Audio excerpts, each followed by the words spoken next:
All right, we are live. What's up, guys? How's it going, Motley and Bran? What's up? What's up? Good. How's everyone doing? Yeah, just enjoying the bull market so far. So things are looking really good going into the summer. Yeah, it's hard to miss when when everything's just going up. Yeah, this is kind of the phase of the market cycle where things can get pretty crazy a lot faster than many of us can really expect. Like the emotion levels do get very high during this part of the cycle. I mean, it's been, I'd say, about 4 years now since we've had a very clear drop down in Bitcoin dominance. So there's going to be a lot of money that's flowing around, a lot of speculation with new people coming into the market. So lots of narratives coins. Across. There's yeah, Doge, there's going to be there's Shibu, there's Pitbull. You want to collect all the dog coins. That's the alpha strategy. All the dog coins. No, don't do that. Yeah, don't do that, especially after it's pumped. I mean, most people here are gonna know better, but if you're just getting in now, you definitely don't want to chase stuff like Dogecoin. So be very reasonable. Let me pump a Hex Max bag real quick. Doge Inu, Kita Inu. What else you got, Hex Mac? You got any more dog coins that I need to show? All right, that's enough of the dogs. Yeah, so it looks like Bran. It looks like Bran was about to say something there. Oh, I mean, I was just gonna kind of agree with what you were saying. That initially, I'd kind of listen to some of the sentiment of Richard with like the Bitcoin out of the S curve type thing, and then you look at some of the Bitcoin losing dominance to Ethereum, and so it seems like altcoin season's gonna have its reign once again. But yeah, to Motley's point and to your point, looking to crypto, that it's interesting how sometimes always like a certain amount of cryptos get the attention from just being kind of talked about the most. But yeah, no, pretty excited about the bull market, right? Yeah, absolutely. Like Ethereum is definitely, at least at this point, it's definitely it's kind of flipped where Bitcoin was leading the market, and there's certain moments in the cycle where Ethereum does tend to lead the market, and that's been playing out over the last couple weeks now. And there is a really good narrative for Ethereum, I would say, for the remainder of this cycle. And I'm going to do a share screen so that everybody can see exactly what's in the pipeline over the next year, really, for Ethereum, because there's some pretty big changes happening with the move over from proof of work to proof of stake. But there's also some really good narrative specifically around the issuance of ETH, because it's going to drop down dramatically over the next year. So let's actually do a share screen there, and let's take a look at what's going on with Ethereum. So the main thing that's going to happen, and the narrative, which I think is actually a good one, it's called the cliffening. And the cliffening just refers to what's actually going to happen to the issuance of ETH as an asset after the proof of work, proof of stake merge occurs. So really the gist of it is right now, Ethereum uses proof of work, and each day there's about 13,500 ETH issued into circulation from the block rewards, and it amounts to about 4.3% of inflation per year. But what's really being heavily analyzed now by ETH researchers, developers, members of the community, the projections in terms of the inflation are going to drop to 0.3 to 0.4% issuance after the proof of work, proof of stake merge occurs. And the reason why that's such a good narrative is if you compare it to Bitcoin, Bitcoin currently issues about 900 Bitcoin per day with a 1.7% inflation. So effectively, what it's kind of a spin-off of the name of the cliffening. It's also being referred to as like a triple halvening, where effectively the inflation is going to drop to a third of what the inflation is of Bitcoin today. And Bitcoin will likely not have the same issuance as ETH until roughly around 2028. And this also doesn't consider what's going to happen after ETH 1559. Yep. Yeah, that's going to be pretty big too, because this inflation schedule does not take into account the fee burning that will take place after the hard fork upgrade this summer. So it's possible that during certain segments of market cycles, you can see Ethereum being deflationary. Now, the fee burning is going to be variable. It's not going to be something that's fixed through the market, as the demand for the block space is going to, there's going to be a huge delta there from basically. How did they determine that? So Have they the gone base, into that? Yeah, so the base fee, or are you talking about the 0.3 to point? The variable token burning, how are they going to determine at what rate? That's a good question. So I don't actually have a good answer as far as how the rate itself works. The main piece of information I got out of it was the fee burning during bull markets is likely going to be pretty high, and then during bear markets, when the usage gets low for the block space, it's going to taper off quite a bit, and then just more transactions. Yeah, exactly. So once EIP 1559 does get rolled out, everybody is going to be paying basically the same gas to get included in the block, and then there's a whole tipping system if you want to get bumped ahead of somebody else. So it's supposed to at least clean up a lot of the usability issues where the gas fees are constantly changing based off like arbitrage bots doing stuff on dexes and Uniswap. So I think it's a pretty big deal. It's a really good narrative, and from a price standpoint, the ETH to Bitcoin pair is really starting to accelerate. That's like that's why the macros on this are pretty amazing. Let me do one more share screen here. Because what we'll do is after we cover ETH, we'll flip over to Pulse Chain, but yeah, just so you guys are aware as far as what's going for the cycle. So Bitcoin dominance has broken down from this wedge pattern here. So what I thought it was gonna actually bounce here, but this could actually slice all the way through and basically hit these lower levels here around 40%, and that is where things would get absolutely nuts. Like it's absolutely insane. Like there will inevitably be a bounce on the dominance, but I would say at least for the remainder of this market cycle, this it's basically done for Bitcoin dominance. Now, the thing not to get too overwhelmed on is you are going to see a lot of narratives play out with this, but this is just the nature of the market cycle. This is now this type of movement here playing out 4 years later. So this snapshot of time it's a very short event in the grand scheme of things, because if you do a measured move on that, this last occurred 1,400 days ago. So pretty massive. And then ETH to Bitcoin looks quite good too. So it's now retesting the top of this channel, but on the weekly time frames, it's broke above this orange moving average here. So the momentum is definitely in favor of Ethereum, and you could see it basically rise to higher levels and begin to retest some of the levels from the previous market cycle. So really interesting to see how that plays out over the next 2 months. But so far, it looks really good. The market looks really good as long as Ethereum is showing strength. That's going to instill a lot of confidence in the market, and definitely that flow is eventually going to make its way into altcoins in the market. So so far the macros look good. The only thing this really all hinges on is Bitcoin holding that 20-week moving average. So as long as that holds, we're good. Yeah. Money.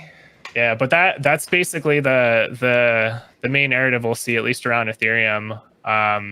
But yeah, actually, let's now flip over to basically Pulse and see what's going on there, because I know Motley knows quite a bit as far as what's going on in Pulse. He's been super active, just kind of reading over the Telegram, just staying updated, kind of keeping informed as far as what's likely to roll out. So I guess, is there any good snippets of information there? I guess either Motley or Bran, you guys would like to share to the audience. Brand, you want to start, and then I'll send it home. Yeah, sure. I was just gonna say I didn't get to catch the stream live, but with Motley this morning with Wake Up Hex with Kinetics, he was kind of talking about just the whole airdrop of the system state itself with Ethereum, and it's pretty interesting that this is going to be the largest airdrop in history, right? And so it's not just going to be one ERC that gets ported over, but it's going to be nearly all of them. I think the interesting part kind of comes in with the sacrificing part of the kind of game theory for the Xcoin and then for Pulse. But I tell you what, I'm really excited for it. And forks at the end of the day, kind of Richard talks about the two halves being more than the separates themselves. So I think it's going to be very bullish. And anytime you kind of have a competitor or someone coming in with different parameters. I mean, we even see with like Binance and some of these other different chains that they're gaining popularity just because the ETH fees are getting too damn high, right? The gas fees are too damn high. So it's pretty interesting to see some of the solutions coming out. I think it's bullish in general for crypto. And to his point, real quick about the Bitcoin dominance, that's exactly what we saw in 2017. Is we saw the Bitcoin dominance start going down, and then it was the beginning of the altcoin season. So it seems that may be what's happening again. Yeah, absolutely. And then, so Motley, do you want to Yes, share some really juicy details? yes, I do. So just like Brand said, my roommate wants to go real loud, real quick. Okay. So basically, what Brand was saying, right? So to start things off, we pretty much have one hell of a ad campaign for Pulse. We'll literally have the largest airdrop probably in crypto history, with copying the entire ERC20 system state. All the ERC20 tokens are coming over from Ethereum. Everyone's going to get a one-to-one airdrop. So you already have your narrative. You already have the message to kind of draw people in. So strategies moving forward. And this is something I kind of wanted to start. I wanted to accumulate more Hex before I started pushing this, but it's really important that the community realizes what kind of opportunities we have coming up with Pulse Chain. And like Brand was talking about, with the sacrificing phase is actually very important.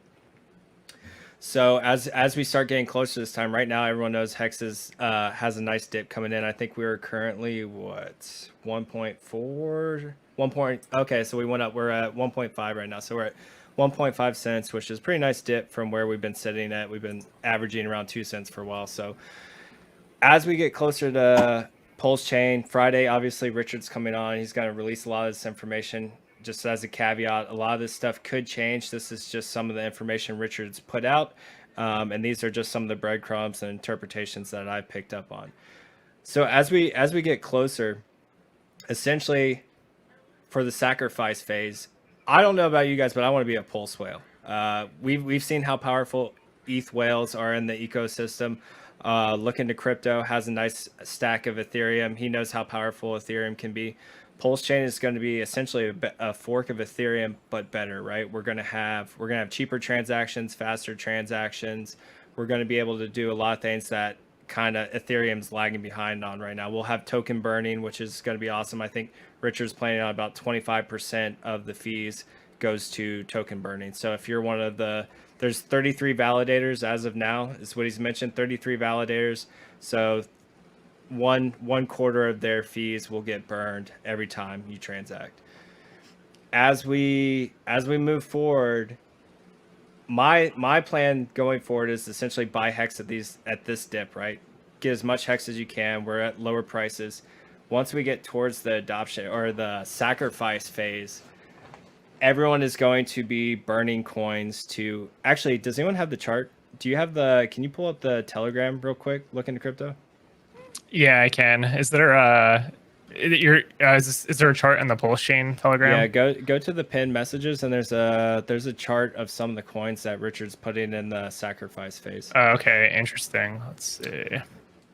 So as we get in the sacrifice phase, you're allowed to throw in all the coins that Richard's listed. He's continuing to add more in there. So anything from Doge, Aave, Hex, Bitcoin, Ethereum, you name it, right? So the only thing I really haven't determined yet is when the snapshot's going to take. take place, whether it's going to be before or after the sacrificing phase. I think it's going to be kind of crucial to figure that out. A lot of people think it's going to take place afterwards, but we'll see. But essentially, what I want to start is the community essentially, regardless of what you decide to burn, convert it to hex before you burn it, right? Before you put it into the sacrifice phase, before it goes into a burn address and you never see those coins again, because it's going to do two things. It's going to cause hex moon price to actually moon or go straight to damn Saturn, because I know Wasabi and I have been talking about this third wave, this expansion phase that hex has been coming up on, and now we can actually time it, right? We can almost find a specific date if the community gets behind this one moment in time where we are going into the sacrifice chamber, and whether or not you've bought hex already or you continue to buy hex, or let's say you speculated on another coin that you thought would pump harder up to the point of the sacrifice phase, right before you go in the sacrifice phase, if you're a Hexican or you're in the hex community and you already have hex bags, you are pumping your own bags when you actually go and convert to hex, and then you sacrifice that hex. You're trading whatever token you have in for hex at that current value. It doesn't matter. You'll still get the same USD value when you go and sacrifice it. So you'll pump everyone's bags.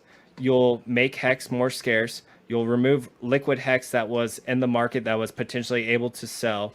And not only that, you're going to increase your USD value as you enter the sacrifice chamber. So now you're talking about being able to become a larger and larger pulse whale. And then when you get over to the pulse ecosystem, now that you have this large pulse bag, you can buy more pulse hex.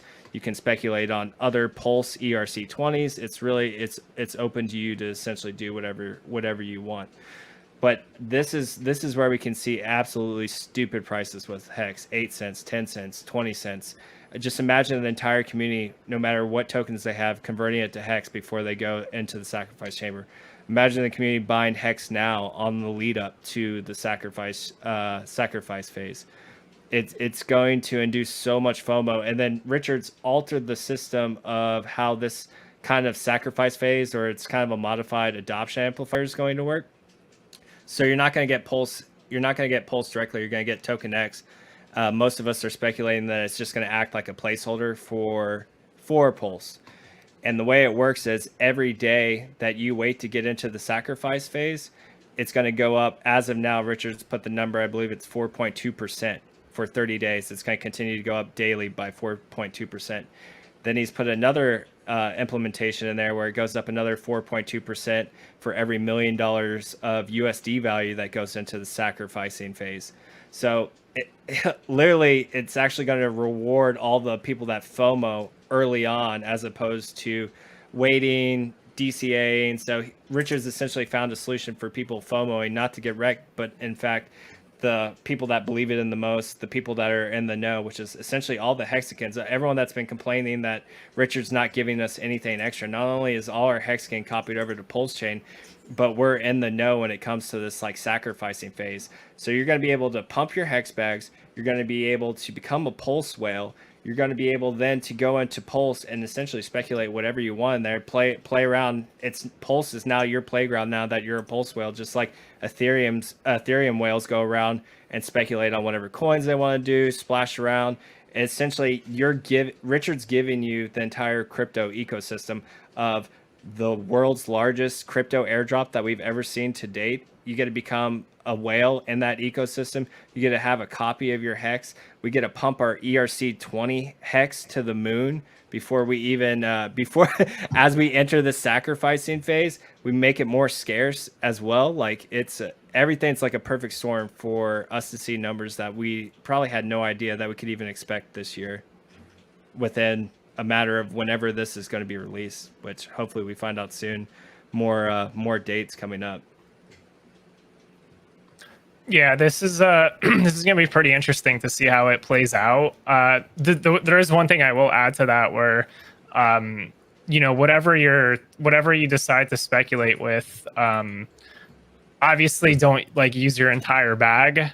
Be very reasonable as far as what you end up speculating with, because we are basically going to be in a crypto bull market over the next 6 months, possibly even into spilling over into 2022. So there's going to be there's going to be basically a kind of an asymmetric play that could potentially end up playing out as Motley was suggesting, and then it's ultimately going to be up to you, like how much of that you're going to potentially speculate and then use into I guess the sacrifice chamber. So that does actually potentially lead to like the reduction in the supply on the ETH side. So if in terms of like overall strategies, if you're holding, let's say, Hex ETH and Hex Pulse, and you don't necessarily know how it's going to play out, it's probably good to hold both of them, because what you're going to see is this is kind of a similar version of there was kind of like the whole Bitcoin and Bitcoin Cash fork from last cycle, and then ultimately the value ended up on one side. So this could basically potentially play out the same way with the Hex ecosystem, since now there's there's basically a snapshot that exists on both chains. So for me, it's at least in terms of if you're looking at it specifically for Hex, I'm going to keep both coins. And then ultimately the free market is going to decide, because I guess that through all of this, I kind of imagine like some of the comments are mentioning there's going to be really high volatility on both chains, and then a lot of that is going to end up aggregating on one of the sides, like where all the value. So essentially there's going to be a lot of speculation with Pulse token. People are going to speculate from like Pulse to Hex. So there's going to be Hex, ETH Hex, and then Pulse Hex. So it could get pretty wild, like with how the value is going to end up flowing around. So it's probably good to make sure you're at least spread out in everything, that all the possibilities, like hedge the bets, and then that way you're pretty well prepared as far as where the value is going to ultimately end up flowing to. So I would. Mm-hmm. You know what's interesting too is because a lot of people were thinking just like, oh, obviously FOMOing as fast as possible is the best course of action, right? Because 4.2% per day, obviously day one would be the best in that regards. But then the second caveat with that, with how much USD value is entering and it going up by 4.2%, that's kind of like a little caveat where we don't know how much is coming in. We don't know what the number that Richard's actually going to set for the future. And if we actually get the community to rally behind this idea and exchange whatever tokens they're going to put in the sacrifice phase, and they exchange it to Hex beforehand, or maybe they just continue to pump up now and buy Hex now, especially when we're at these lower levels.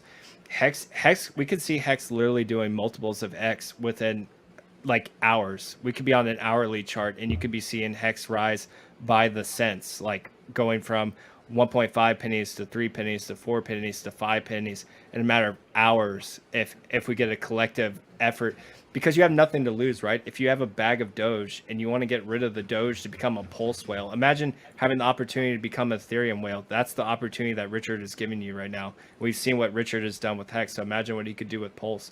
He's giving you the opportunity to become a Pulse whale. And let's say you have a bag of Doge or some shitty coin that you were trying to speculate on and nothing's really coming of it, or like we all know, when that bull market's over and the bear market comes around, if you're not in a good coin, that thing's going to zero. It's going down, and a lot of them never come back. So what a great opportunity to actually take those coins, convert it to Hex, and then burn it in the sacrificing phase. And at that point, we could literally see the price do insane things for Hex as just within a matter of hours. So it might even behoove you to hold back and wait an hour or two and see how much USD is flowing into the sacrifice phase. See what the price is going up. Your stack, let's say you came in with the liquid Hex stack as your play, just coming in from all along. Maybe you've been buying this dip this whole time and you're using that bag to come in with. Maybe you start seeing your Hex bag going up by multiples of X before you enter the sacrificing phase. I think it's going to be an absolute spectacle on day one. Yeah, I'm pretty excited to see how it plays out, just from the volatility of everything. Because there's gonna be a lot of speculation, and there's certainly going to be people that end up coming out really well, depending on what coins they end up basically ditching and then converting or getting some kind of payout as far as the Pulse coin goes. So I guess the main thing right now is at some point, I'm sure there's going to be details as to when this will get rolled out, and it looks like I found the picture in the Telegram, but there's essentially a list of coins that Richard has listed, and he mentioned specifically ERC20 tokens don't need freemium pulse, as they're already getting a copy of their ERC20 allocated by USD value at fork, and whale is removed. And then from there, there's also a list of coins listed that aren't necessarily like ERC20, such as Doge, Zcash, Bitcoin Cash, a few other coins as well. He's adding to that list too. Yeah. So it looks like then, at least for the main details, the bulk of it, as far as what that's going to look like, is available in the Telegram. So do check that out. As Motley mentioned, it is pinned in the Telegram, where you can see the list of coins that are currently being included for that. And then from there, yeah, my personal strategy, I'm just going to basically hold everything. And then everybody else can kind of fight over which side ultimately will be the winner in the end. So that'll be super interesting. Are you going to put anything in the sacrifice during the sacrificing phase, though? Are you going to sacrifice anything? Yeah. So there's going to be a certain amount that I throw into the sacrifice chamber. I'm going to keep that. I'll talk to you about that in the green room. I know your number. Yeah, yeah. But yeah, that's the main thing. So I will not publicly disclose how much I will be basically putting in the sacrifice chamber and then speculating early on. I have to think this through, because there's a lot as far as like, because it's kind of flipped now, where normally day one is not the best time to do it, but that kind of narrative is now kind of flipped on its head. So this one is a little bit tricky. It's definitely different than what has historically been observed in the market. As far as like when you potentially get in, it's different. Like this is definitely it's definitely the game theory has changed. So I have to basically plan around that. Looking to crypto is analyzing everything, figuring out how much he wants to put in. Meanwhile, I'm selling my house and putting that in. But another cool aspect of all this, so obviously I would be stunned if Hex just doesn't absolutely start pumping. But obviously with something like this, there's going to be the traders that we've already seen them in Hex right now. They've just been trading back and forth, and the beautiful thing about this is Hex can pump so hard. You're going to have traders trying to go in and out of Hex during this and try to take advantage. And this is the point where they all get left behind, right? This is that opportunity where literally Hex just continues to pump upwards. They sell and then they can't get back in. This is where they get absolutely left behind. So we are literally single-handedly in this one period of time, we're going to weed out all the traders, all the weak hands, everyone that doesn't have diamond hands. They all get left behind. And you have nothing but diamond-handed Hexicans now that have Hex ERC20, that have Pulse, that have the new Hex Pulse. And meanwhile, all these traders, they're left in the dust. And if they want to come back, they have to come back and buy all our bags higher. Like, it's single-handed. And then on top of that, everything that went in the sacrifice chamber, which is probably all Hex, at least from the Hex community, that now goes into the most diamond of hands. That goes into like the well, we don't know exactly where it goes. That's a question I'd like to be asked for Richard. Is it going to some sort of entity like the OA? Is it going into an address that there's just no keys to, just for appearances as far as trying to negate FUD? But essentially, you're honing Hex to nothing but the people with the most diamond hands. You're reducing supply, you're pumping the price to the damn moon, and then you have the opportunity to become a pulse whale and now a Hex pulse whale as well. Like, everyone just wins. There's so many different ways that all the Hexicans and the Hex community win. Like, I can't even count them all. I'm sorry. You talk about game theory. I think the interesting thing this time around is going to be like with Hex specifically, there was a lot of FOMO on day one, and I think the interesting thing in this regard is that'll be kind of, I guess, incentivized. Like, it's not going to necessarily be punished like it was with Hex and with the double of coins for that day. So it's definitely going to be interesting, like Motley mentions, with the other ERC20s that have the sacrifice. And I didn't get it at first when I was kind of reading it, which is why I'm glad I listened to some of the other streams. But I think that is very interesting for like price impact, that almost to like a benevolent OA, that if you have even some of the other ERC20s or the Hex that gets, sacrificed, then who knows? That might be like the most diamond of hands, like Motley mentions. Hmm. Do you have any? I guess. Do you have any like any thoughts or as far as like your plan or strategy going into that? I guess 30-day period, Bran, or are you kind of seeing how things play out? Or I guess what is your overall thought as far as like how to? Because I guess the big thing for me is I like to kind of hedge the possibilities and really just have myself covered as far as like how the value could end up flowing around. I think the main one, Pulse is kind of isolated from this. Pulse is a kind of a different scenario because that's what Motley was referring to as far as the sacrifice chamber. But ultimately, when the dust is settled, either Hex ETH or Hex Pulse is going to end up being the winner, and it can take a long time. Like it's not going to be immediately obvious like which one ends up accruing all the value. I mean, even if you look at the Bitcoin Cash fork, like that played out over months at a time. I mean, there was some crazy volatility in the market as a response to that. So I guess the safest thing is really just to have both, but because ultimately I think that's all the big thing is as far as what ends up being the main one in the end, it doesn't really matter in the case for Pulse token because that has its own game theory associated with it, and then ultimately because of that, one or the other is going to win in the end. One of the sides is going to become the dominant side, and there's no guarantee as to what side is going to win. So if you're a trader, you can definitely speculate which side, but ultimately it's either if you speculate wrong, either you win big or you lose it all. So it's an all or nothing type of thing. But again, it's not going to be clear in the bull market because we are a lot of that is going to take a long time to really settle out. So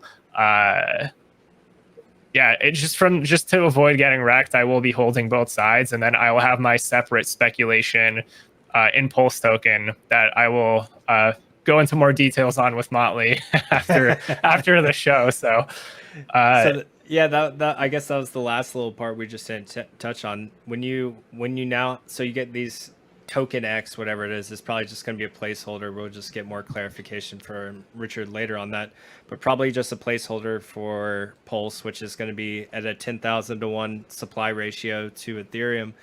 When we finally get our Pulse, and then it's like Candyland, right? Like you can go in there, and if you want to be a full DJ, and guess what? You can now go decide what bags you want to go buy, where you actually want to put your economic mass behind. Do you want to go be a synthetics whale on Pulse? Do you want to go, maybe you just want to double down on Hex? Hex is obviously going to have the most adoption in this chain, at least initially. So maybe you want to double down on your Hex standings on the Pulse chain, so you buy more Pulse Hex.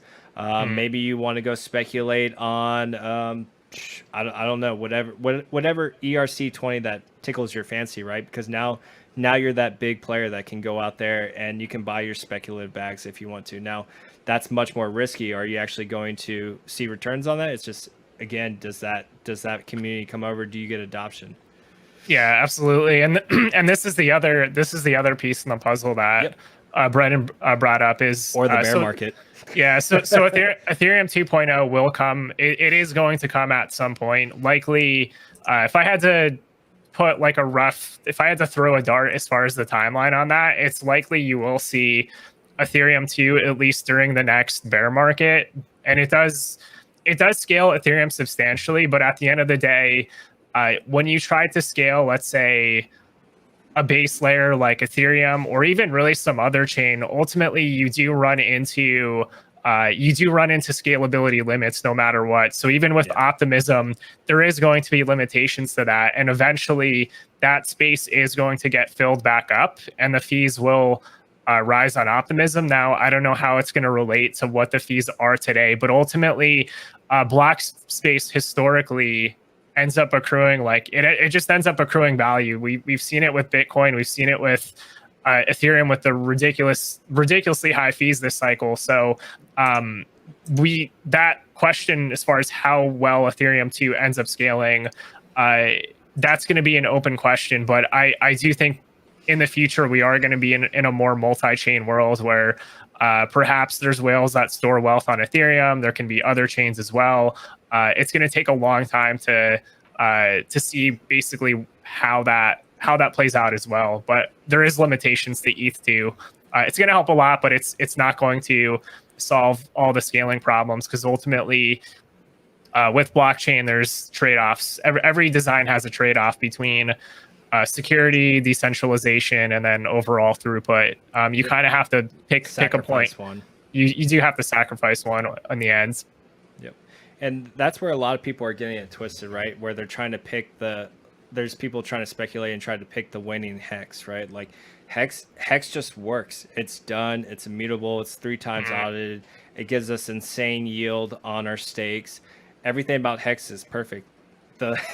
Most people fork coins because they're trying to improve something with the coin. We never tried to do that with hex. We just had to get off what we were built on top of, which was Ethereum, because of the fees. It just didn't make sense anymore when Vitalik just continued to add more and more computational like increasing the S load to us, causing the computations to go up and up and raising our gas fees higher and higher just to end stake within the first year or two. So it just came out of necessity. So there's nothing wrong with Hex. We didn't fork Hex because there was an issue with it.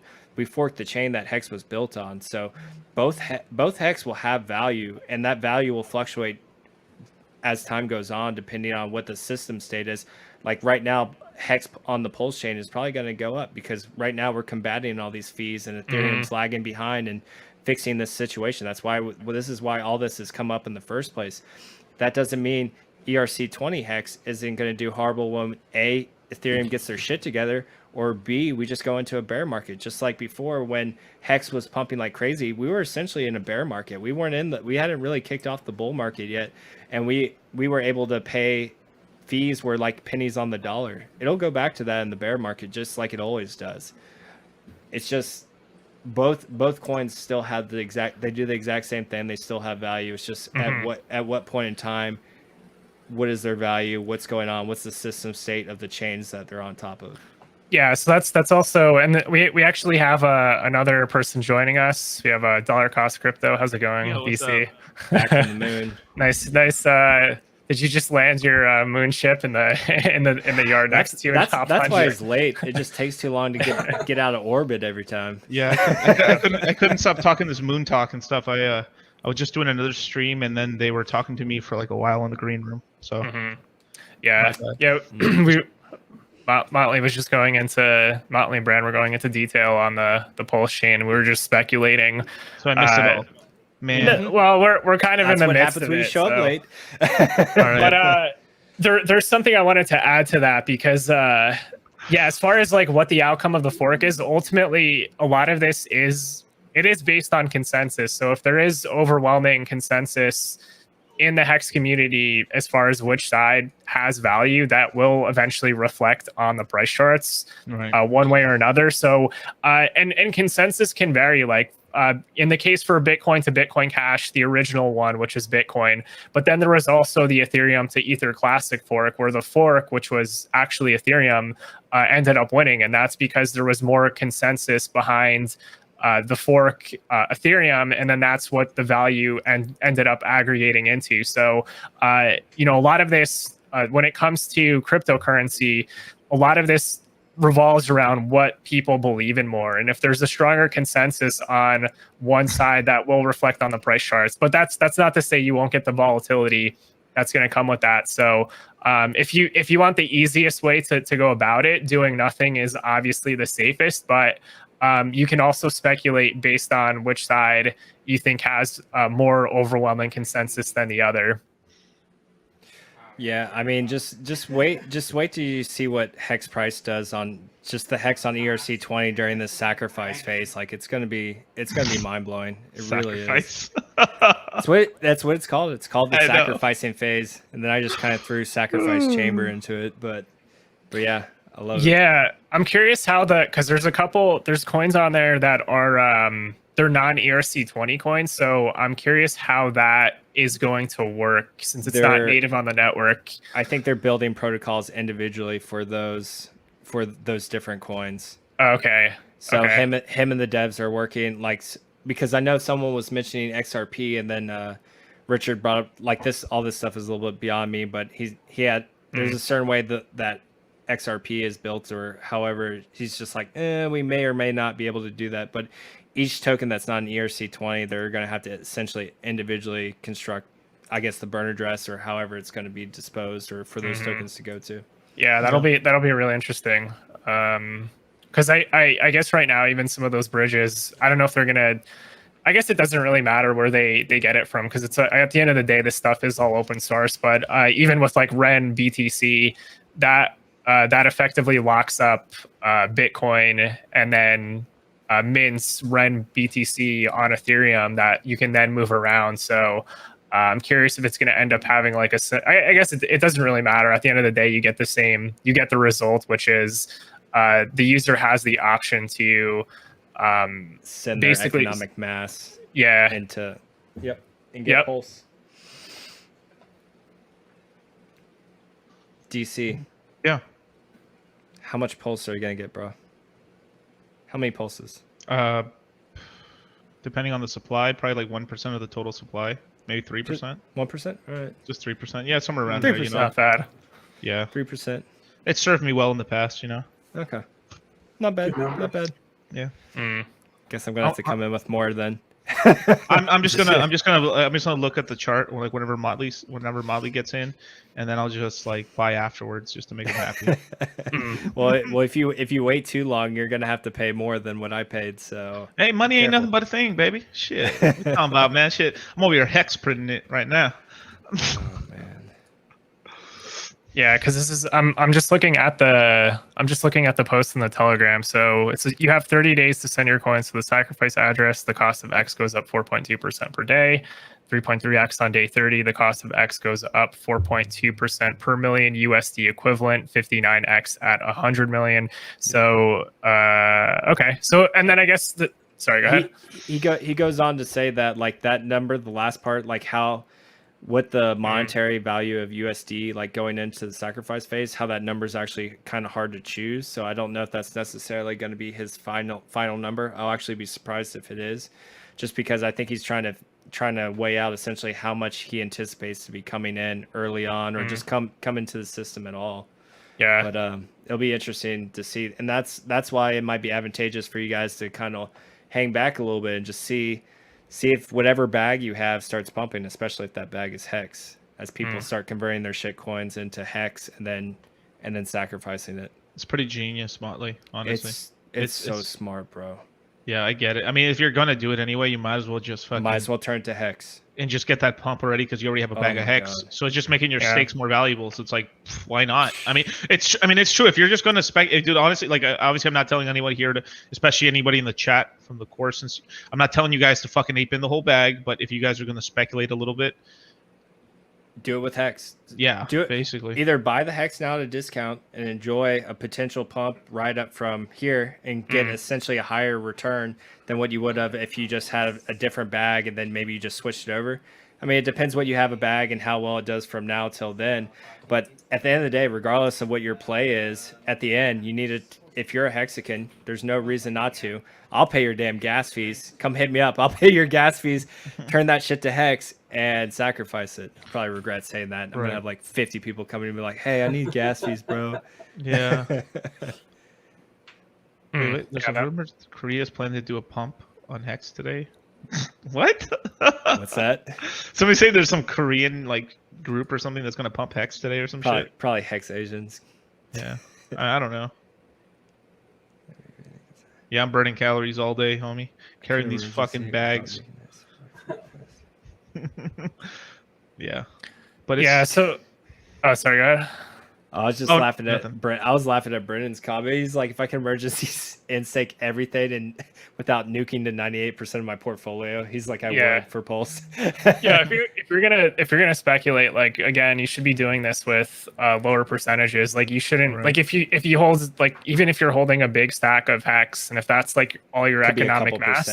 Yeah, you don't have to sacrifice all your economic mass to do it. Like again, this is like you only have to basically throw in a couple percentage points, and if you're early enough, like you do get those asymmetric plays. So, Right. but again, you have to. Each person's going to be different. So, what Motley's economic mass is going to be can be very different from somebody else. So it's all Right. relative to you. It's not like a one size fits all. I mean, not every person's bag is going to be a different size. That's just how it is. So don't feel like down. Don't feel inadequate, guys. Yeah, it's just this is where everybody has to start somewhere. Motley likes to show off.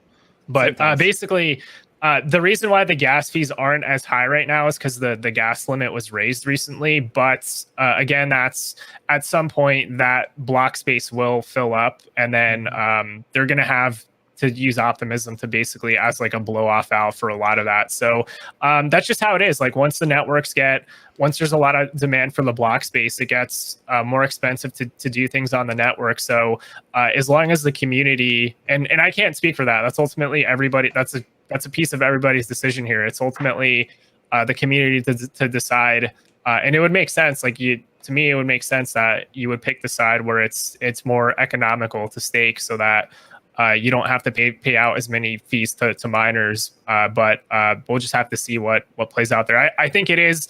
I am speculating it is going to be the Hex Pulse side, but I don't know. I'm gonna have both, so I'm good. I'm good either way. Let's see. Yes. Funny Jim, I'm a dick between 2 bags of Hex pulsing. Nice. Jesus. Nice. Did not need that imagery whatsoever. It's almost like he has a ring around those bags. That's funny. When Uni pump DC? May 5th, bro. Yeah, that's Uniswap V3, right? Yep. Uni's looking quite good. We could pull up we could pull up the price chart on that. Please, yeah, pull up the chart. I got a fucking bag of it. I got a bag of it. Right now. I know you got a bag of it. you got a bag of it before you did a good front run before all the speculation came in. So you're sitting nice on the price chart on that. Yeah, if this goes like I think it's gonna go, I mean I can ape in fucking stupid into anything I want afterwards. Like anything. Like I'm not gonna say what I'm speculating into, but I'm going to be speculating into something with a free bag of Cheerios that I get from this Uni bag. Yeah, DC got in pretty before. I remember DC was talking about it even before all this happened. So that's the whole thing. Like right now, with the upgrades coming to Uniswap, that is going to change the dynamic on these dexes. There's a lot of stuff in that upgrade. It's pretty incredible, just how good the upgrade itself is going to be. Now, as far as like what the token itself does, it doesn't for bull markets. It generally doesn't matter. But overall, Uniswap is doing quite well. I would say that even if you look at the relative performance, Uniswap and Ethereum are basically tracking each other right now, pretty much 1-to-1. That could obviously end up changing, but Uni looks good. All the pairs on it look pretty good. Yeah, this is a pretty good price chart. Can't say if buying now is like a. I mean, it's gonna end up going higher, but I mean, you just base the math off the extra income that Chokin generates. Just off of that, the value of it's already worth. It's undervalued right now. Okay, gotcha. Very undervalued. We're probably gonna see. I think there's 7. I mean, I'd have to see how much money's locked. I mean, I could take a look real quick. Let me take a look. I don't want to talk out of my ass. The limit orders is going to be a big deal. I think that's really cool that they're. Richard kind of mentioned too that they're doing a different license where it's going to be like non-copyable for like a couple of years, something like that. But yeah, I definitely think that with the time, like Motley mentions, like Wasabi mentions, and same thing with dollar costs, kind of like the third wave up or third leg type deal. That it seems like we've definitely got a lot more room, especially with that dominance going down. That alts seem primed to pump for sure. Yeah, so right now Uniswap has about $7.7 billion locked up. That's probably going to balloon to over $20 billion with the amount of money coming in, and then as well as they're probably going to have incentivized. It'll probably be probably jump to $10 billion probably with the first day of it upgrading. Yeah, by the end of May, there's going to be incentivized. Is DC's mic messed up, or is that just me? Actually, try. I guess try. Yeah, it sounded like say you were something going real in quick. and out a little bit. DC. Hello? Hello? Yeah, better. you're good. That's You're better. good now. Yeah, Oh, that's much better. okay. Cool. You were cool. like getting really quiet and like fading in and out. Oh, so yeah, so what's going to happen is it's going to trend towards basically a 3x on the amount of money locked up on Uniswap, and then they've actually created a moat for that money, because anytime you become a liquidity pool provider or you're yield farming on there, your yield token, your LP token turns into an NFT. So it's not going to be as easy to jump into another pool and stuff because of that NFT token you get, instead of it being like an RC20 token, which Sushi Vampire attacked Uni basically for that last time. So the money's going to be a little bit more moated on there. So on top of that, right? So if you so essentially what I'm saying with the increase of the amount of liquidity that's going to be on Uniswap, we 3x'd the amount of money the token can generate. Then on top of that, they've added an extra fee of like 15 basis points on across the board for all LP providers. So that's the income they don't already make already. So that's going to be because I think it's 20.25 for just regular swaps and stuff for what the customer pays. But then for the liquidity pool providers, they're going to get charged another 15% on top of that, or 15 points, 0.15 for that. So it's a shit ton of money that they're going to So you 3x the money on there, and then on top of that, you add a fee that they like. Basically, you have a 50% increase in fees. The people on there, on the money on there too. So we're looking at probably 7 times the income currently. So even if you just did the math and eventually it just rejiggers to its equilibrium in terms of pricing to its TVL, you're looking at about a 6 to 7x. But even if I was being conservative, of 5x over the next 3 months. So it's conservative. No one likes that. I'm not trying to be conservative No one on likes it, that. but because the numbers I pulled up for what Uni could do, like by probably when Ethereum's got its EIP 1559 is like $300 or something like that. It's that ridiculous. Yeah, this thing's going to be worth a lot of money. And it doesn't. We've even seen do it done a goddamn before. thing. Yeah.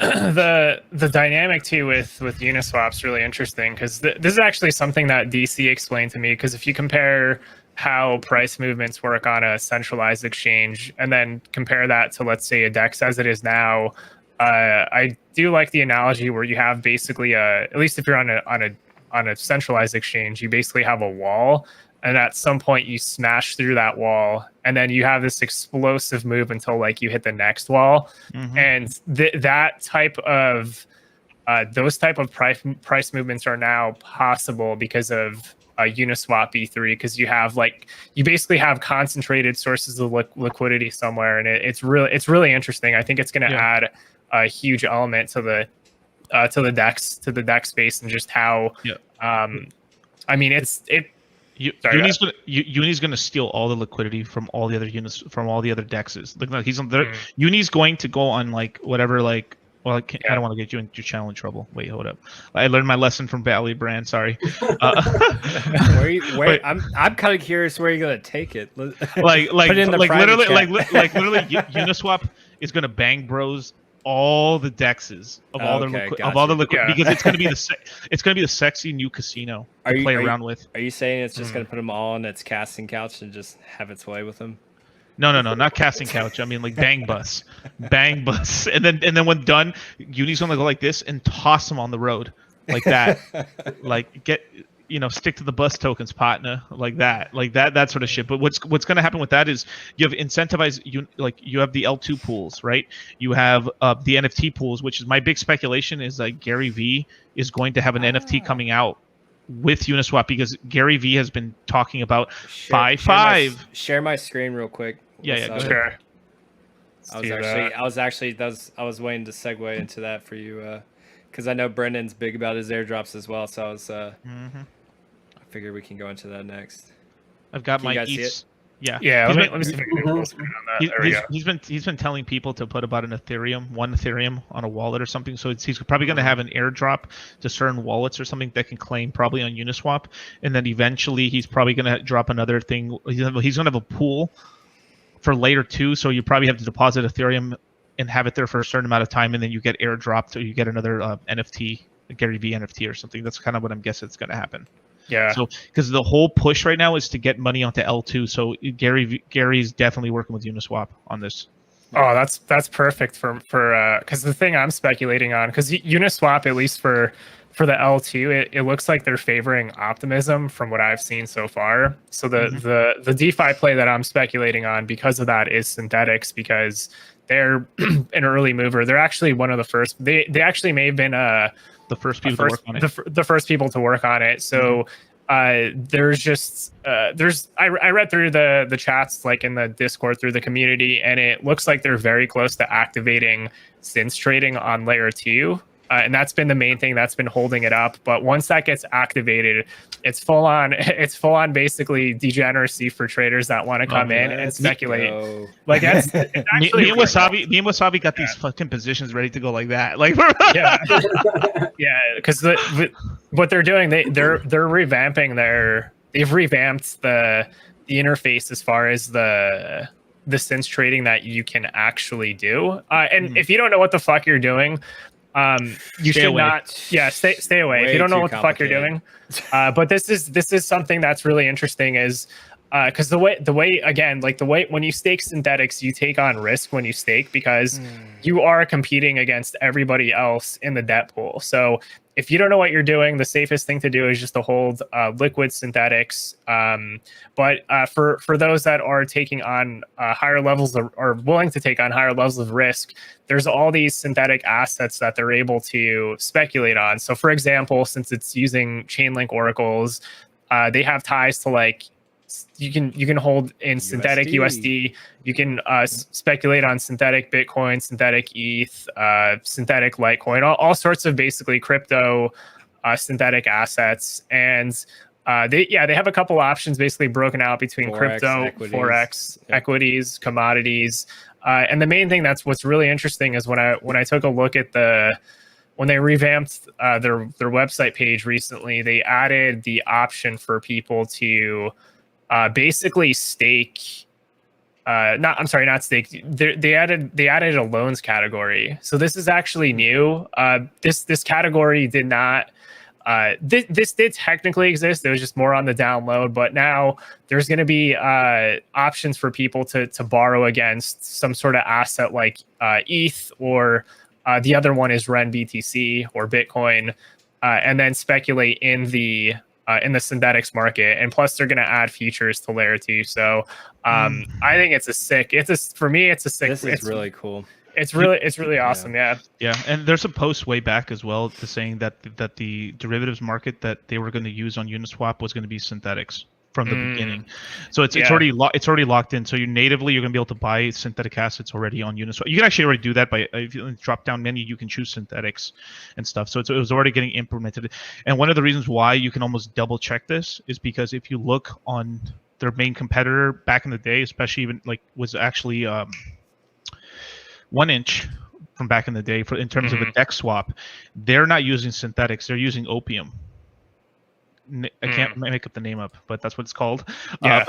So Opium was their version of synthetics and stuff. And if you look across the board, everybody has their own version of it. But basically, because Uniswap already chose synthetics because it's fully decentralized already, as well as Uniswap's decentralized already. And on top of that, both of these projects, the other reason why these things can pump so well is because they're on every exchange, U.S. regulated exchange. Like I could go in New York and buy Uniswap token. I can go on New York and buy synthetics token. So these things have been now essentially the U.S. people can basically U.S. residents or U.S. people can ape into these projects. There's a reason for that, because they're allowed, because someone probably controls enough of the token in the back end somehow. Yeah. But that means that it can pump. So when this thing gets a little bit of hype, a lot of people can buy it very easily. Yeah, that makes sense. So yeah, go ahead. I was gonna say, just I guess to even add on that in terms of the potential hype. There's one thing I noticed in the Discord is they actually have different roles broken out for some higher end people in crypto. So for example, like on their Discord, they have tags that are basically people that are part of like CoinGecko, DeFi Pulse, Chainlink, 1inch. So it's pretty well ingrained within the whole DeFi ecosystem, because it looks like when I was looking through the core contributors, there's some Eth devs or Solidity devs that are working on this kind of stuff, and it actually is. It is definitely decentralized. I mean, what's really interesting is even the founder of Synthetics, if there's proposals that the community disagrees with, they'll actually disagree with him and like call him like stupid or something like that. Like how like a fucking idiot. Yeah, they don't hold back. It's actually really funny. It's a pretty funny community. But yeah, I think it's going to do really well. Not financial advice. Like I am speculating on it. And I'm just going to basically hold on to it going into the summer. So you want to buy stuff when it's not popular and then enjoy the ride up. Enjoy the ride up, man. It's beautiful. Like right now, like Synthetics has been on this sort of downwards trend, and people have just been complaining about it. I was about to say it's not at a bad buying point either. Right now, I mean, dude, every time like me and Wasabi were buying it even when it was in the 20s, and then when it dropped below 20, me and him were like, "Oh my god, this is such an opportunity! Holy shit!" We're aping in, buying a lot. Yeah, and. While reading up in their private forums of people just crying their eyes out, and we're like capitulation if I've ever seen it on the channel. I'll take your bag. That's I'll the take best your bag. yeah. Buy the dip, exactly like you can Brad take shirt. the door. Yeah. It was really funny actually. Sorry, go ahead, Brad. Oh, just real quick to Dolicoff's point. I mean, when you have people complaining that the price is going down and stuff like that, like that is like the value investor, and that is the time to be buying, especially if it's something that has product market fit. I got a mental image of looking to crypto and dollar cost just sitting at the door as people are like walking, investors are walking out, just dropping their bags in their arms, like here you go. Peace, homie. Good luck. That's really funny. Well, there's somebody that's inside of that building that's helping kind of arouse the or just kind of help people capitulate. It's this one guy that it's actually a pretty good troll that pops in one of the channels there that's calling everybody that bought the dip recently like wrecked plebs, like low or high. It's going to $8. So it's pretty entertaining actually. So it's really funny. Like, fuck, man, that dude was cracking. Do you have some of that stuff saved or no? It's embedded. It's in the Discord. I'm sure I can find it. Actually, I do have. The thing is, I don't think I can directly share Discord without doxing my entire screen. Yeah, don't worry about it. Don't do it. I'll give you guys the gist of it. Basically, this guy, like, there was like, screw you, man. This coin never goes up. This is bullshit, man. I'm so tired of this shit. And this guy just lays the best comment I've ever seen in any Discord. Wow, this is some pretty good layer 2 discussion right now. Because they're supposed to be working on layer 2 and everything like that, and like, dude, everyone's just crying about the price, basically. This is bullshit. Yeah, but it's really funny. That's how it goes. Oh yeah. Hey, dollar cost. Yeah. Quick question. You mentioned UniV3. Richard's kind of talked about it too. That with the like the 15 basis points that you mentioned, or like 15% possible tax. Do you know, is that something that's on like all liquidity providers, or is that something? All it. Okay. Everything, but here's the gist of it. So let's just say you're in the liquidity pool right now. You're grandfathered into the liquidity pool. You will not get the increase. The minute you get out and get back in, the tax is on. Can you add more? Can you add more to your position or no? I'm not sure, to tell you the truth on that. Probably you could. You probably could, as long as you don't completely. But I think when you leave, you got it at that point. Because beforehand, there was like they had an on and off switch. They could turn it on, and they never did. It's gonna be on for everything. So everything, and then on top, yeah, I know. Well, do you know how much money people have been making on that stuff? I mean, I know what kind of money. That's what I'm saying. That's some big. They're gonna make so think about how much money people have been making. Think about how much money they're going to how much Uniswap, up. And then on top of that, there's a new part of the casino, you guys. Welcome to one-sided liquidity. So then there's actually this whole thing where you can basically put just one token on one side of it in terms of a liquidity pool provider. And then on top of that, there's a spectrum now where on the curve, so you can actually focus all your liquidity at, let's just say on the Hex price, it was 2 cents or whatever. 2 cents, right? Yeah. I can focus it at 2 cents to 2.1 cents. All my liquidity at that point. And while the price is hovering and going in between there, you're making probably about 100x more in terms of fees by people trading in, as long as it stays within that band, Within your target, yeah. within your target, and then you're just like raking it in. So the amount of money, especially for people that can really be good for when prices. But so basically what that does is if you're good at choosing prices when it goes sideways, you're going to kill it. Now is that a double-edged sword? Does it Yes. harm you when it goes outside of band? I think it does. I think it does. I mean, it would have to, right? It would have to be. So now you essentially added. Congratulations, you guys! You've now instead of the full degen, stuff. And guess what? Here's the thing. I forgot. Because there's so much to talk about with this thing, and I haven't even gotten to the other part of the upgrade that happens later in May. But when fuck it, I'm so excited. Okay, so when the curve goes up like that, and you choose to do like really degenerate shit, and you're out of the band. When you up the amount of X's you get for the fees you get for becoming a liquidity pool provider, their fees go up.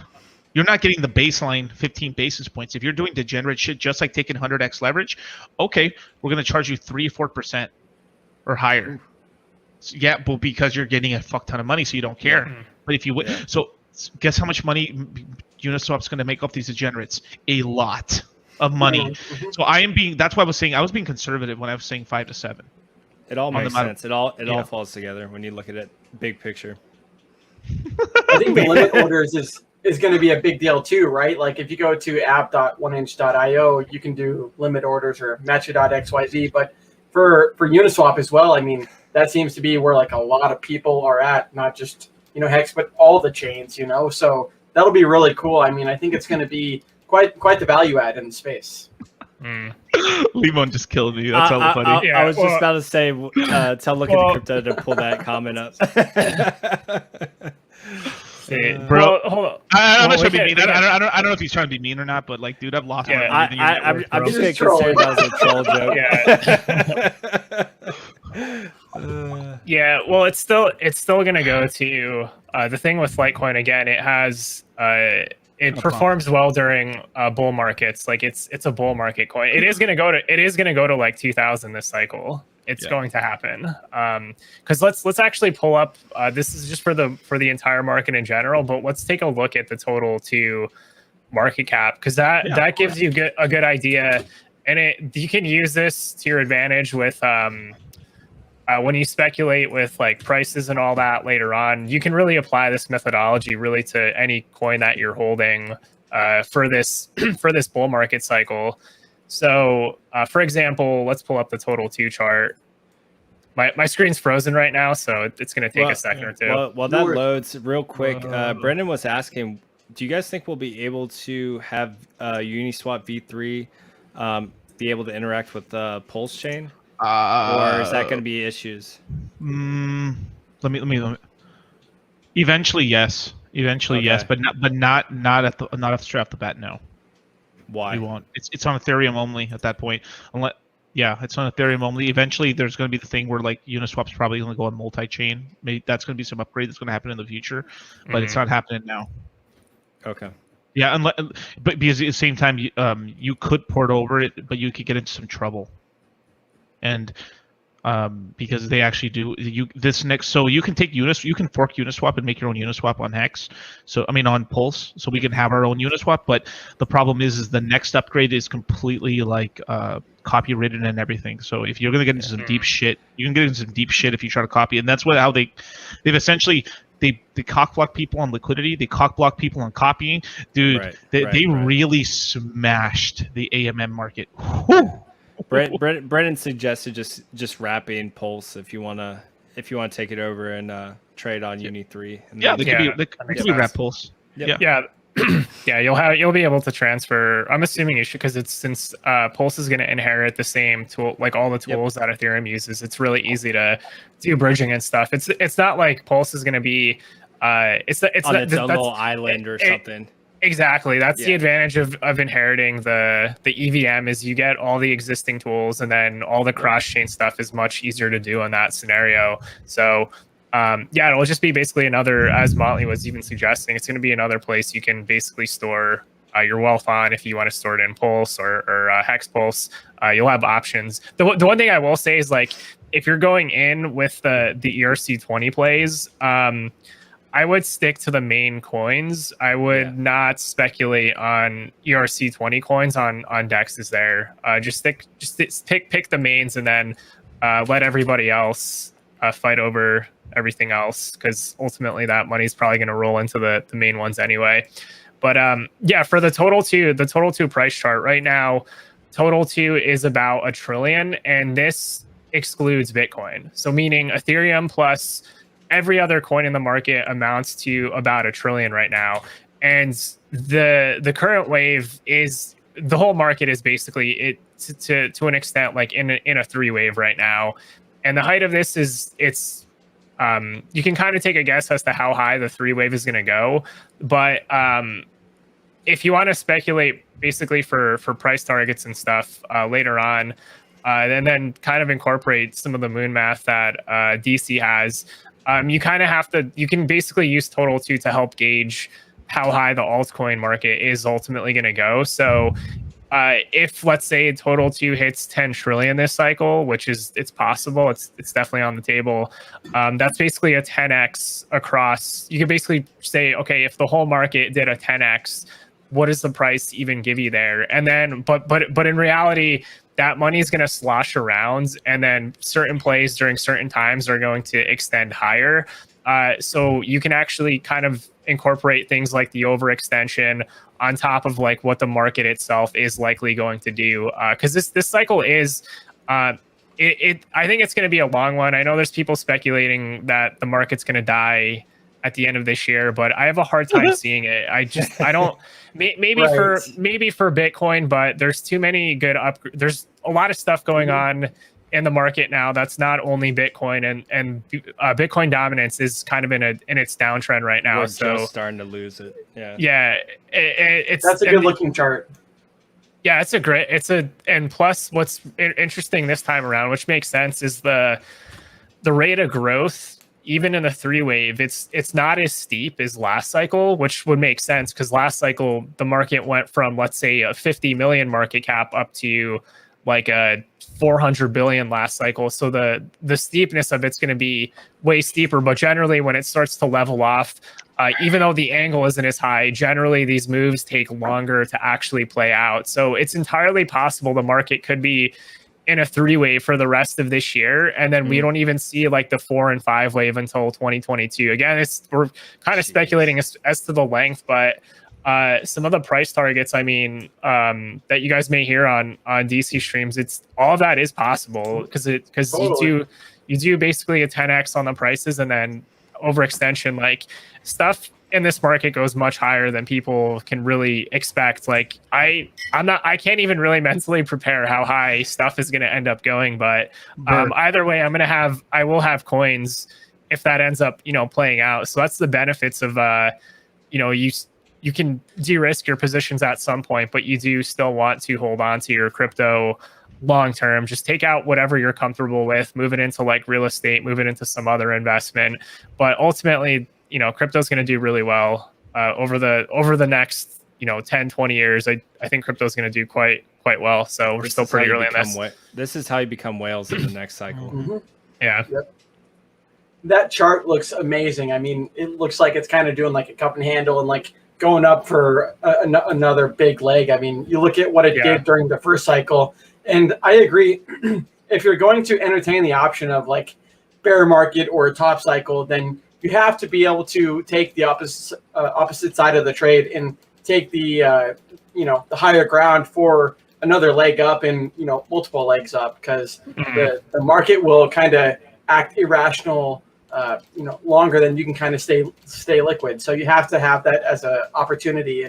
It seems like we're just getting started. I mean, I agree with dollar cost and Wasabi and some of the other guys that it seems like it's just getting primed for like a major run. Yeah. And in terms of like the tops in this market, so 10,000 for Ethereum. So after even looking into the whole thing with like the cliffing narrative, which I do think that is a pretty amazing narrative for this bull market, I won't be surprised to see Ethereum hit levels well above $10,000. I mean, I think we could flip Bitcoin this cycle. I think it has the ability to do it. It's possible. It's possible, yeah. Possible. It's possible. Yeah, dude. So what's gonna happen? I mean, like I'm already creating the narrative already because like I'm seeing it already happen already with the maxis trying to get friendly with Litecoin. So peep this, right? Once the IP 5059 comes out, ETH is gonna be the talk of the town. ETH's price is gonna be smashing, just raw dogging fucking Bitcoin. Like just it's over. Like I mean, not over, but like it's like Bitcoin looks like grandpa coin at that point. And at that point, the maxis will be like, they go to the trash can.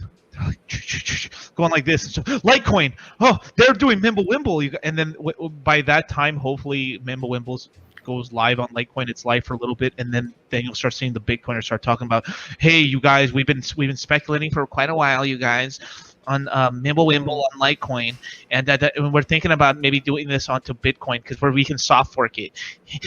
And then there's be this whole fucking faggoty ass narrative on but this whole narrative on fungibility on Bitcoin, which it does need, but they're really just doing it because Ethereum's outshining the king. That's what's going on. And then there's going to be a bunch of Bitcoin money that's going to pump up Litecoin, which I'm just going to be like, shoo, like that, right? And dump.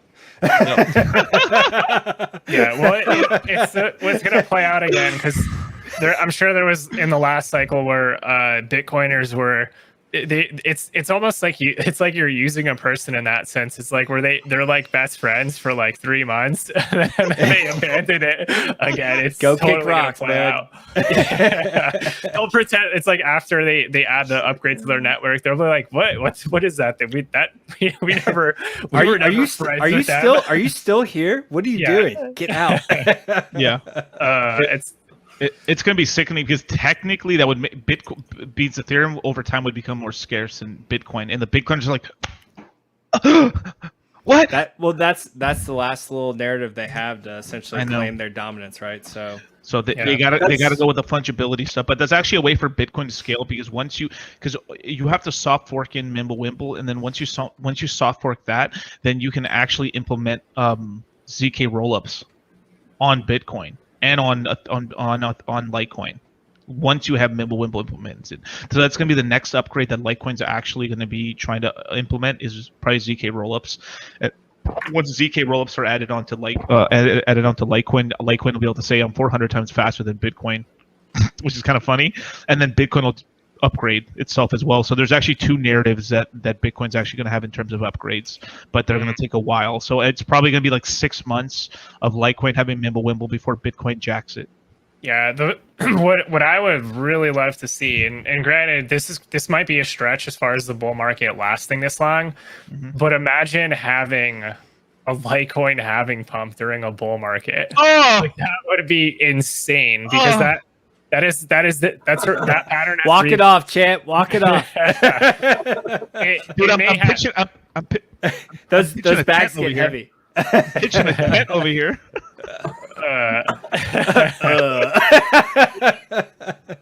That's a big tent. Yeah, because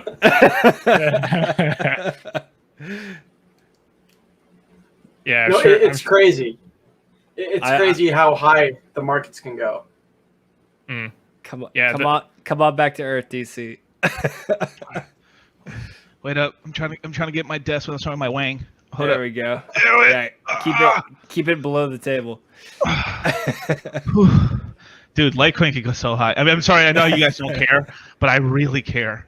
I care just for you. That's only my vested interest is just so you do well. That's it. Thank you, man. I appreciate it, man. Otherwise, don't care. That was the first crypto. Yeah. That was the first crypto I was in too. I mean, Litecoin has always kind of been like, that testnet for Bitcoin. And like you mentioned, Bitcoin's always kind of been like more conservative in that regard, that it's slowly implemented some of the stuff that Litecoin's done. And yeah, I mean, I think not just for one crypto, but for all of the cryptos, that the market itself will kind of decide what has value. And all of it seems to be going up around a similar time. And, dollar cost does the chart with the altcoin market cap, and with the Bitcoin ratio going down, seems to be doing pretty good for the market in general. Yeah. Yeah. I sold 20. What? Yeah. Sold the top. He's talking about Got you. Yeah. because if we pull up I'm gonna pull up the chart on that, because I guess even if you're not holding Litecoin, it's still a good one to track for the altcoin market, because again, a lot of this stuff is very cyclical when things tend to move in the market. So if you know the movements on Litecoin, even if you're not holding it, you can kind of get a better sense as to how far we are in the market cycle. So let's actually do a share screen on that, because it's pretty important, because like last cycle, after Litecoin really started to rally, that was when things really entered full-blown alt season. And this time around, I do think this downtrend's over here. I do think this is over. I don't really anticipate this going lower. I mean, it can, but I don't think it's going to go any lower. And last cycle, it has really explosive movements up, but it basically did this two really big movements, and then this was before the halving pump, and this was basically during this was actually the halving pump during the bear market. So if these movements, if this is actually something I will be paying attention to during the next, if we're in a bear market at the time, that's something I will certainly be paying attention to. But if these movements take longer to play out again, as soon as I see basically the first peak somewhere, wherever it is, I don't know how high it's going to go on Litecoin to Bitcoin, but that will definitely give me a better sense as to how much more time we have left in this market cycle. So I think the overlap into the halving pump, it might be a bit of a stretch. We'll see. 2023, that's a long time for the market to hold up, because I think it's August or September of 2023. But either way, it's still gonna be a move I'll be watching regardless, because I will be playing that. I am going to play it. That is, I don't really trade often, but that is a move that I am going to take during the next bear market. Not financial advice. You literally just did a Dos Equis commercial. I don't always trade, but when I do, it's Litecoin. That was great. But yeah, it's amazing. Like, yeah, and you know, the thing that always shocks people about the whole Litecoin halving thing is it always comes in about a month to 3 months earlier, depending on the blocks and stuff, because the miners actually speed it up. Yeah, trying to get it to happen sooner. Okay. So it's actually, you could end up getting, it comes a little faster than everyone expects. I've noticed that with the last one too as well. Yeah. Let's see, do you guys still hate on B? Okay, so well, I guess the thing is, BNB. I mean, from a performance standpoint, BNB has done incredible. So if you hold BNB, congrats. Like that's awesome. It's likely BNB is going to stick in this. It's going to stay around in this market. I mean, CZ does have a lot of influence. He has the biggest crypto exchange, Binance. There's a lot of stuff that he can do with that. The main thing is the coins that people are speculating on Binance Smart Chain. Like if you're speculating on BSC, personally now I don't like. It's not a good buy right now on the price charts. It's just not. If you bought in the bear market, different story. But if you're gonna speculate on Binance Smart Chain, I would personally look into it during the next bear market, and then I would just accumulate the native asset BNB, and then skip whatever speculation there is going on like PancakeSwap, because the thing is, at least the coin itself, I think, is gonna hold value over longer periods of time. But the coins that are being traded on PancakeSwap, a lot of it is just forks of stuff that already exists on Ethereum, and we already know historically forks do not perform well in this market over time, with the exception where there's a fork due to a consensus change. So there's a big difference between having a fork and then that being some kind of thing on consensus with like the Ethereum to ETC, versus a fork that is literally just a carbon copy of something else that already exists. So that isn't really, I would say, an issue for like the BNB coin itself, but for BSC tokens that exist on the network, it's going to be hard for them to maintain value versus what exists on Ethereum and other networks too that are going to emerge, like Polkadot and Kusama. It's going to be a very competitive space to capture value on the network, unless you were a first mover before everybody else started to pile in. So I would say just stick to the base asset if you're going to speculate on BNB, but you may have to wait a while. Right. I love all that competition, man. You know, bring it on. You know, let the winner take all, and let everyone kind of challenge each other and call each other out type deal. Mm-hmm. Hell yeah, man. I mean, actually, I didn't know this was I didn't know that was a requirement for super chats, but Yeah, let's get you to 1,000 subs. Come on. definitely deserve it. I want meatball Moneras and everything. Let's go. If you guys aren't subscribed, subscribe. You guys are cucks. Yep, don't be a cuck. Subscribe. Looking at crypto, do you see this man? The charts he be doing. He breaks his back every day, bringing you guys the alpha, and you guys don't subscribe. Shame. Shame. 377 more. Shame. Maybe if you get him to 1,000 subs, he'll release the golden chart. Just saying. that's a good. That's a good. Yeah. Yeah. Damn straight. That might be something in the cards if you guys can get him there. Just saying. Maybe you should tweet it out. Yo, I've seen the golden chart, man. There's a reason I wear glasses. It's because the shine was so bright. Oh, it's off that glaring, golden bro. chart. My eyes never the same. His glasses automatically just tint when the chart comes up. That's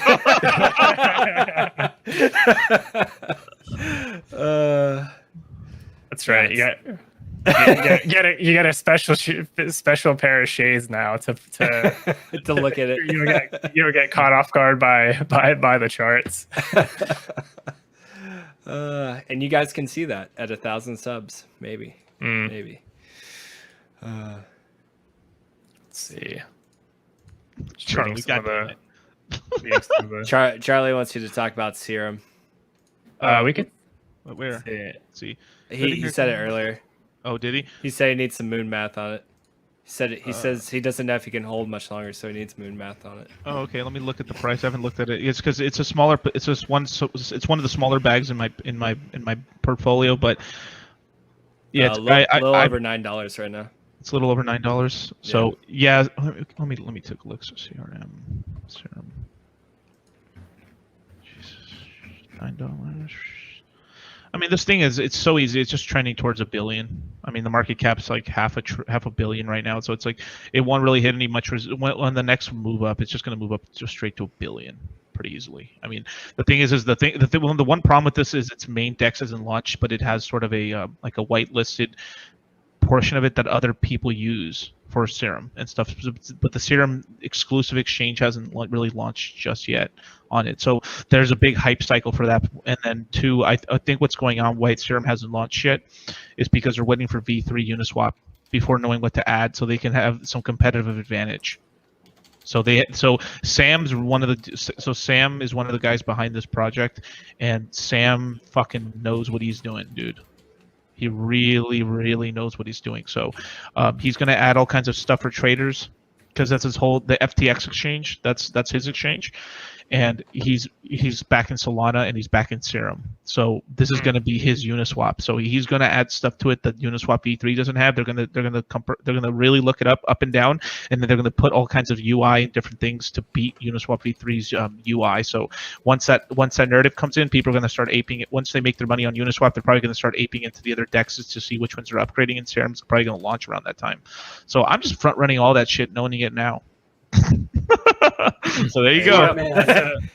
Heard it here first. Yeah, it's going to be interesting to see how that part of it plays out, because ultimately, as more businesses end up integrating into crypto, they are going to have to find solutions, and Solana could actually end up being part of that solution, because the reality is with Ethereum, like, it is much like Bitcoin. It's not literally going to scale for worldwide. It's going to become in a way a settlement layer where people store a lot of their wealth into, and it's effectively going to be like a walled garden for their wealth. But then these other networks that exist, as the world moves into crypto, businesses are going to have to, asset issuers, like if they want to issue assets, they may end up using other networks that just have bridges to things like Ethereum. I would say basically that's why the multi-chain part is totally reasonable. I don't really anticipate Ethereum being the only network that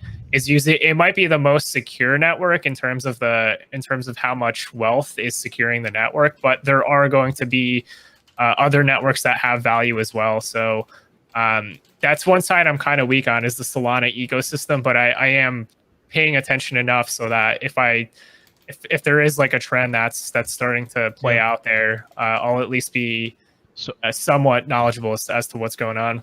So Solana's chain is legit. It's legit. And like, if you use, here's the thing: you got to look at the jockeys, right? Like, why did I go into Hex? Richard Hart, right? Solana, who's backing it? Sam Friedman. The dude's a multi-billionaire. Dude runs he runs, I think, the biggest centralized perpetual like futures exchange or just like derivatives exchange for crypto on the planet. He's got a good track record. Then he makes Solana. Solana's now worth billions. He's Uniswap. What do you think is going to happen? It's not that. I mean, it really is not that hard. And so basically, when my whole mathematication was on this project was like, you know what, this guy's got a track record, and if I'm going to do a play, I needed to have some exposure out to the Solana ecosystem and the Sam Friedman ecosystem. So I bought myself a decent bag, and then I'm just sitting on it basically because I can. You should tell everyone about the Teletubby story between you and Looking at Crypto. No, stop, Motley. This ain't happening tonight. No, I'm already mad. That shit cost me. How much serum did that cost you, bro? My God, like that. Honestly, peak of the bull market. That probably. Yeah, I know. Wait until it moons. Then look back at those numbers. that cost me probably like 35 grand, probably. Hey, don't forget you still owe Looking to Crypto a couple serum too, all right? He can. No.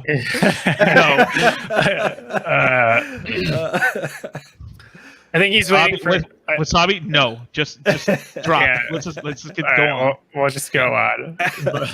Sorry, guys. I try to get the story out there. Never again. Too funny. I agree with. I agree with dollar cost. Kind of betting on the jockey, right? Whether it's Mashinsky or the other guy that you mentioned, Friedman, or whoever. It's all about kind of like their reputation on what they've done already in the past and what they're kind of capable of in the future. I mean, that's kind of why, like, you mentioned Uniswap V3 and things like that. I mean, that's nothing to kind of like throw shade at. I mean, I think that's going to be a really big game changer, and everyone else has been doing limit orders. So for Uniswap to do the same thing with the other stuff is pretty cool. Yeah, it's because if you look at the guy who created Uniswap, right? Like, the dude did a lot with little money, right? I mean, Vitalik did give him the action plan, essentially, like, hey, this would be really cool, and he just did it. But like, how many people? Like, if I gave all of you guys, like, this is how you can become a millionaire. You invest into these coins and do this. Very few people do it. Yep. And if you do it, you are going to do it. And that he did it, and he does it. So he's already shown, and the project's been run great. There's not been problems. When he says there's an upgrade happens, it happens on time. He's saying May 5th, and everyone's like, yeah, it's happening May 5th. Guess what's going to happen? It's going to happen May 5th. When Hayden Adams says something, it's going to happen. And that is so rare in crypto, dude. Like, honestly, Jesus Christ, dude. Like Polkadot. Oh my God, those son of a bitches have been saying, like, especially in the Kusama side, have been saying, you guys, well, parent chain auctions, parent chains auctions, parent chain auctions, ICO, parent chain auctions in February, bro. Ship it in, bro. Then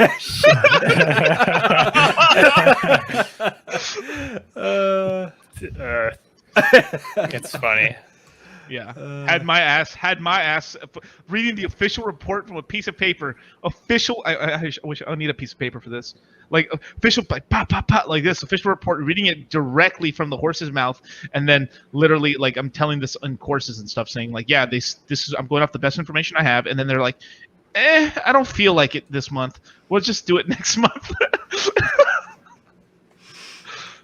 Anyway, get back to us later. Yeah. It'll happen one of these days, so it's pretty cool. Like, I mean, like with Kusama, no one can complain about the Kusama thing because, dude, we made money on Kusama, dude. We've been telling people to buy Kusama since $7. It's $400 right now. $400. Yeah. Nice. That's impressive. Shout out to Voice of My Ambition. If you want to learn about Kusama, that's your Oh yeah. Shout out to Charlie, bro. He was really on that shit early too. Yeah. Oh yeah. For Kusama and Polkadot. I mean, Charlie was talking about Polkadot before it even hit Binance, I remember it was trading at like $3 at the time. Got listed on Binance, had that run up, and then accumulated between $3 to $4. And pretty much everything is on point with that because the the main thing was to get bags that Charlie was recommending under $10. And if you have, you're basically well in profits at this point. The Polkadot ecosystem is going to do really well. There's a lot of interest in it. There's a lot of speculation.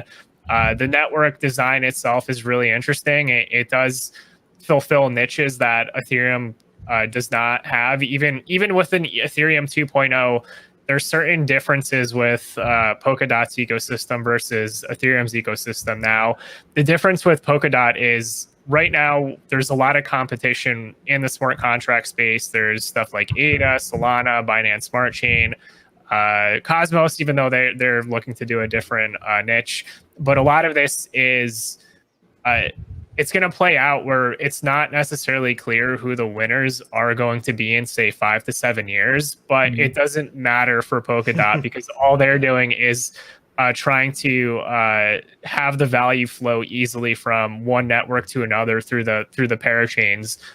So I think it's a good speculative play, and I think it's a great coin. I think it's going to perform really well this bull market cycle. So I have my price targets. I'm personally not, because DOT is what I consider a hedge of mine to Ethereum. And then Kusama is the dark horse, that Charlie just mentioned. So KSM, our beautiful dark horse for this bull market.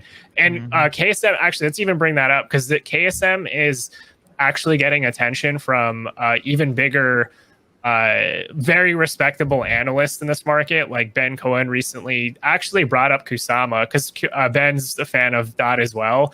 And he said there was already good remarks he had for Kusama. He's definitely interested in it. He just mentioned that he has to. It's something that he should look into to know more. But the whole thing is that the play on Kusama was something not many people really knew about at all. That kind of originated from that was a really good Kusama. I think that. I don't know which one is going to win in terms of percentage gains, but Kusama is definitely on track by a lot. It's pretty insane, actually. Yeah. That gap will narrow though shortly, I think. You right there, bro? Sorry, nothing. Okay. I'm lit, bro. I had so much caffeine today, dude. I'm wired right now. Yeah. Hi, shall we? Anyway, why are we quiet? I was just pulling up some charts here. Anyway, yeah. So Kusama's gonna do really good. It's the one important thing. A lot of important times with these coins is that they still have their narrative, and like Kusama and DOT still have their fucking their ICO and their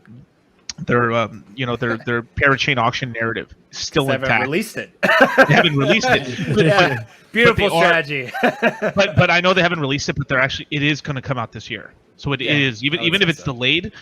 That's amazing because every little it might work in their favor, honestly. Too. It will, and I think they're doing it obviously because they like what I was noticing is like all these projects, all these layer 1 projects were just tiptoeing around with upgrades.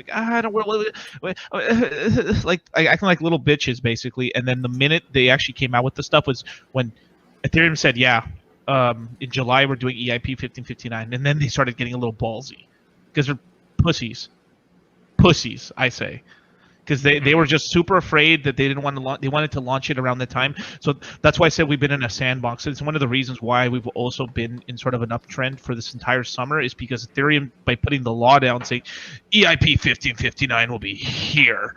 And that's really bullish for Ethereum. All the other projects is like, yeah, you see, now he's protected us. So now we can be bullish. And it's created this entire narrative, whether it's the charts that are saying this or it's the narrative or the charts created the narrative. It doesn't matter. But all the projects got really brave around the time that, once Ethereum said EIP 1559 in July, everyone's puffing their chest out and saying now it's safe to be a degenerate. And that's what's happened. Yeah.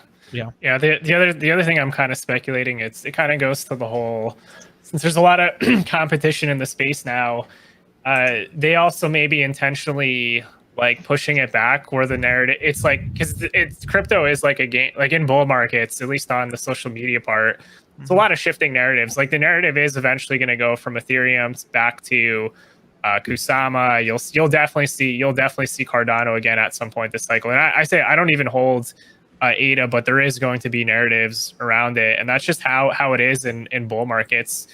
There's a lot of money, a lot of emotions. People get very exuberant, and then you just basically have to wait until the wait basically for your wave. That's generally how it is. So you're holding most of your positions, like it eventually the market makes its way over to you, and then usually where people get caught. This is actually a pretty big channel on YouTube, but they literally sold the bottom on ETH to Bitcoin, and it rallied over 70% since then. So that's how to get wrecked in this market. Literally, they lost just off that play. They lost 70% of their Ethereum, and that's the whole thing. People get very emotional on short-term price movements. So even people that are experienced in this market, not many people actually make it from start to finish, like holding their.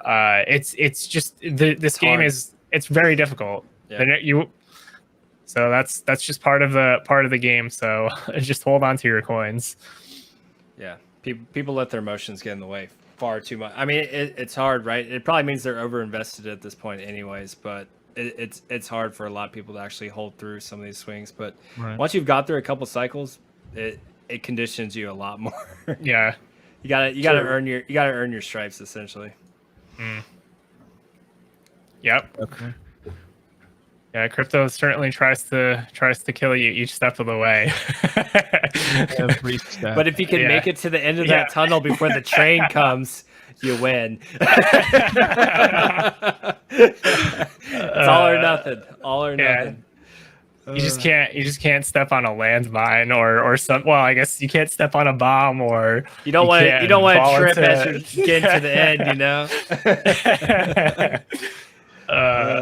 Yeah, it can end poorly real quick. Let's go. Let's see. What else can we talk about? What's other projects?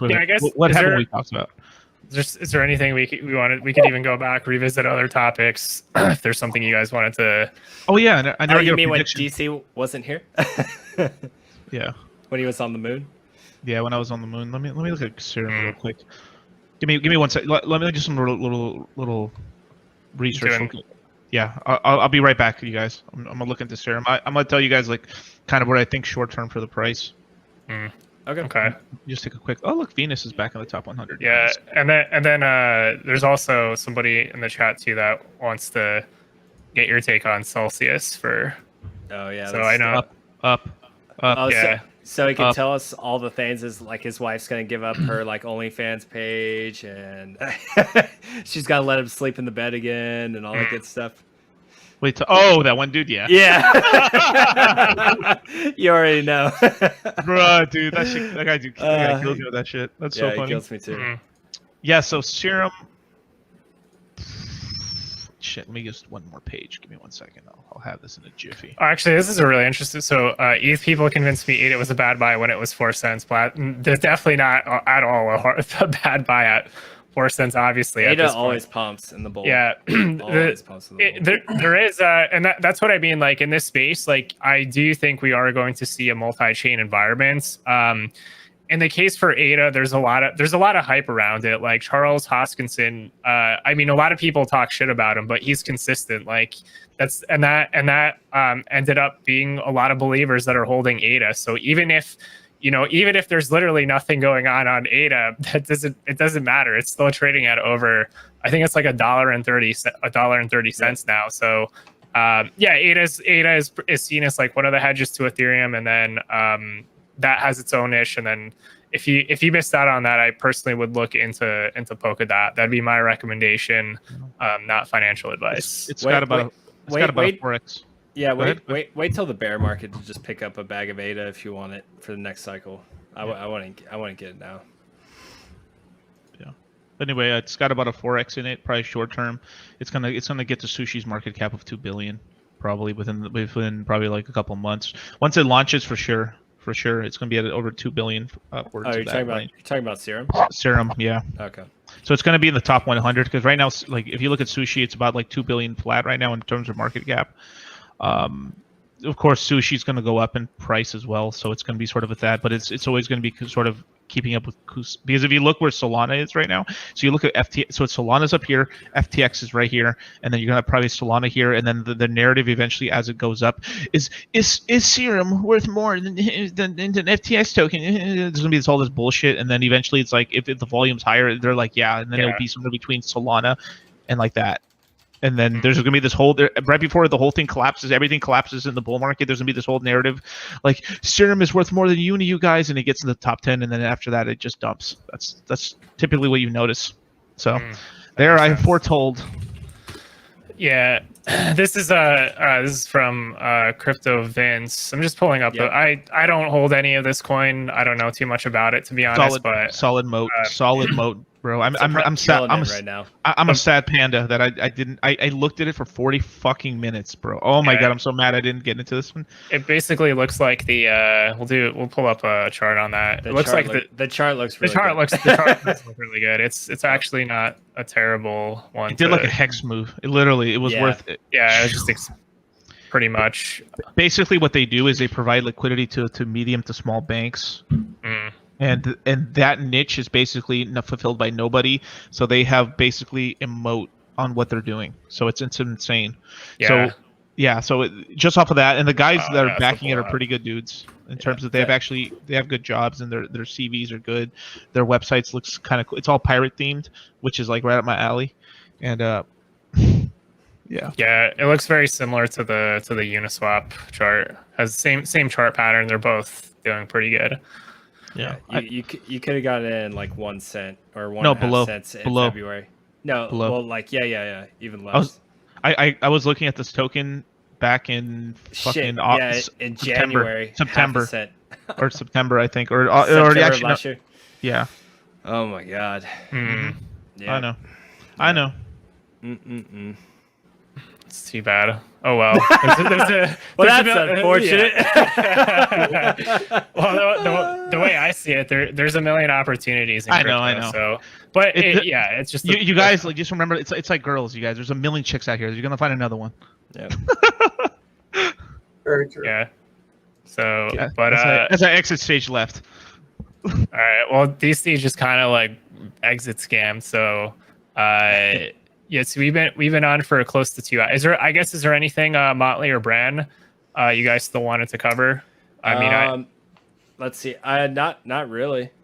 Nothing off the top of my head. I think we went over everything pretty much. Essentially, I guess the last note I'll say for all the Hexicans out there, as we get it closer to Pulse Chain and the sacrifice phase, just make sure you convert any cryptos that you're willing to sacrifice for Pulse.